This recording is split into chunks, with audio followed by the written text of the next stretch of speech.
श्री गणेशाय नमः। अतः कार्तिक माहात्म्य 5वां अध्याय। वंदे बोधमयं नित्यं गुरु शंकर रूपिणं यमाश्रितो हि वक्रोऽपि चंद्र सर्वत्र बंधते गायतं त्रायते यावे बलं बुद्धि ददाति च तां सीमं विश्वरूप्याणं प्रणमामि पुनः पुनः। श्री गणेशाय नमः।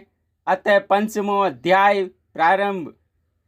राजा पृथु ने कहा, हे मुनि जी, आपने कार्तिक और माघ मास का वृश्चिक फल कहा। अब इनकी विधिवत स्नान की विधि, नियम और उद्दीपन की विधि भी आप हमसे कहिए। नारद जी ने कहा कि आप विष्णु भगवान के अंश से उत्पन्न हुए हैं, अतएव यह बात को आपको मालूम ही है। तथापि मैं यथोचित विधान आपसे कहता हूँ, उसे सावधानी से सुनिए। आश्विन मास की शुक्ल पक्ष एकादशी से सावधान होकर कार्तिक मास का व्रत करना आरंभ करना चाहिए। इस व्रत को करने वाला सर्वदा रात्रि के चौथे पहर में उठे, जल का पात्र लिए हुए गांव से बाहर पूर्व या उत्तर दिशा में जावे।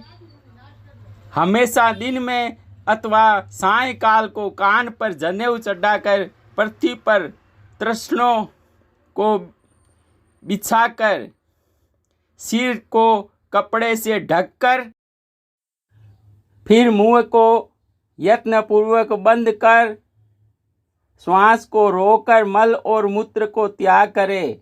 रात्रि के समय दक्षिण मुंह बैठकर मल मूत्र का त्याग करे। अपने लिंग को पकड़कर उठे तथा मृत्तिका और जल से सावधानी से धोकर दुर्गंध को नष्ट करे। तथा शौच क्रिया पूर्ण करे।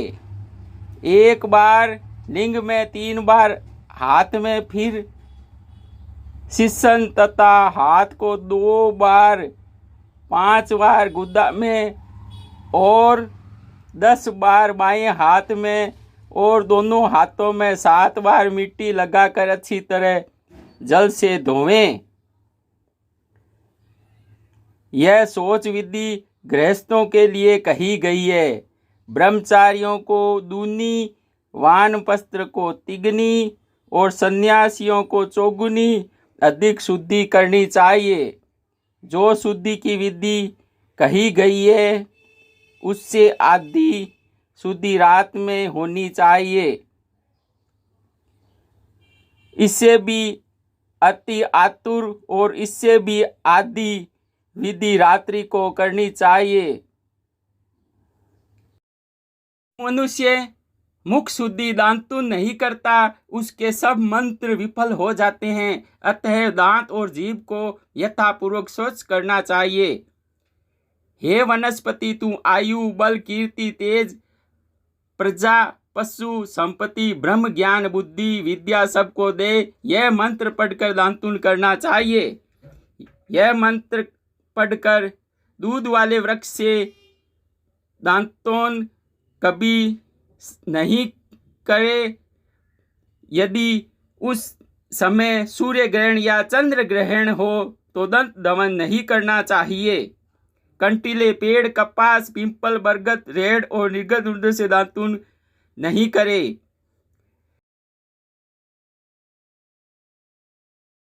हेलो भक्तजनों, ये साफ सफाई की पुरानी प्राकृतिक विधि बताई गई है जब साबुन आदि मौजूद नहीं थे, लेकिन आज के समय यह संभव नहीं है। अतः जो आप जैसे सफाई करते हैं वैसे ही शरीर की सफाई करें।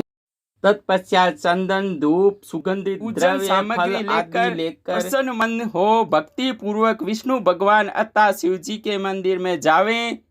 वहां देवताओं को आर्द्य, आचमन्य आदि वस्तुओं को से अलग अलग पूजन कर, प्रार्थना तथा प्रणाम कर, नृत्य, गीत आदि मंगल कृत्य करें। फिर ताल, वेणु, मृदंग आदि को बजावें, गावें और नर्तकों के साथ नाचे।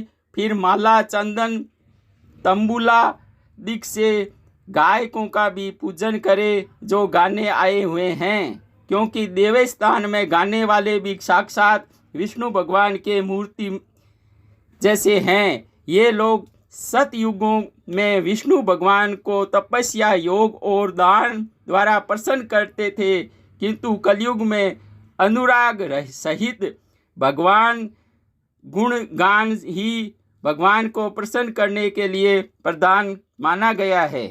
हे राजन, मैंने एक बार विष्णु भगवान से पूछा था कि आप अधिकतर कहाँ रहते हैं। यह सुनकर विष्णु भगवान ने कहा, हे नारद, मैं वैकुंठ के अलावा योगियों के हृदय में भी नहीं रहता, अपितु जहाँ हमारे भक्त गुणगान करते हैं मैं वहाँ अवश्य रहता हूँ। जो प्राणी चंदन माला आदि से हमारे भक्तों का पूजन करता है, से अधिक ऐसी प्रीति होती है, वैसी प्रीति मेरे पूजन से भी नहीं हो सकती। जो मूर्ख पुराणों की कथा तथा मेरे भक्तों का कीर्तन सुनकर उनकी निंदा करते हैं, वे मेरे शत्रु सदृश हैं। शिरीष, धतूरा, गिरजा, चमेली, केसर, कंदार, मंदार तथा कतैल के फूल से अज्ञातों से विष्णु भगवान की पूजा नहीं करनी चाहिए। अड, उदल, कंद, शिरीष, जूही, मालती, केवड़ा के पुष्पों से शिवजी का पूजन नहीं करना चाहिए। लक्ष्मी की अभिलाषा तथा पूजा का सही फल पाने के लिए तुलसी पत्र से गणेश जी की और धूप से दुर्गा जी की और अगस्त के फूल से सूर्य नारायण की पूजा कभी नहीं करनी चाहिए। जिन देवताओं के लिए पूजा के लिए जो फल निषेध है, उन्हीं से उनका पूजन नहीं करे। इस प्रकार पूजन करने के पश्चात देवादिदेव विष्णु भगवान से क्षमा प्रार्थना करे। हे देव, मेरे पास न मंत्र है और न क्रिया, भक्ति से भी हीन हूँ। जो कुछ भी आपकी पूजा मैंने की है, आप हमारी उस कृपा को पूर्ण करें। इतना कहने के बाद परिक्रमा करें और भगवान को दंडवत प्रणाम करें, पुनः क्षमा प्रार्थना करें, गायन कीर्तन आदि करना चाहिए।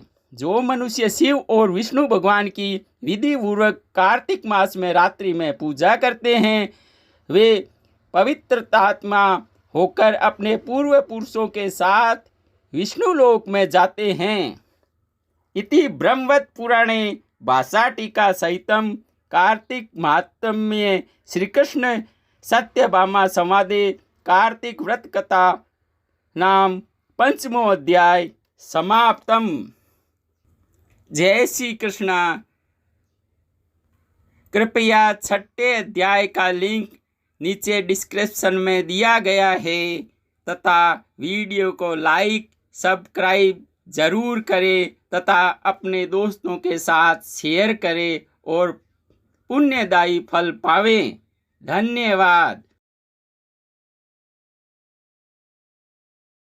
जय श्री कृष्ण। राधे राधे। जय श्री कृष्ण। सा